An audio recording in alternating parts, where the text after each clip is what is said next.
तर छत्रपती संभाजीनगर रेल्वे स्थानकाच्या नावाच्या बोर्ड खाली लघुशंका करणाऱ्या तरुणाची आत्महत्या बघायला मिळते। महेश आढे असं आत्महत्या केलेल्या तरुणाचं नाव आहे। माफी मागूनही व्हिडिओ व्हायरल होत असल्यानं तरुणाची आत्महत्या यावेळेस सांगितली जाते। घटनेनंतर महेशला फोनवर धमकी आल्याचा कुटुंबियांचा आरोप आहे।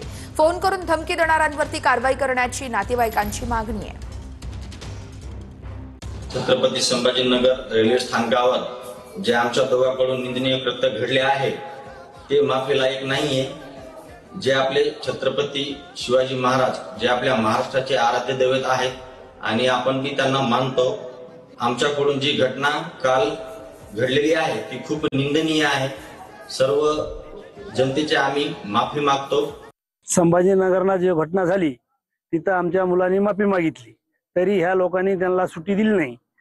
वारंवार त्यांना फोन करण्याची धमकी दिली।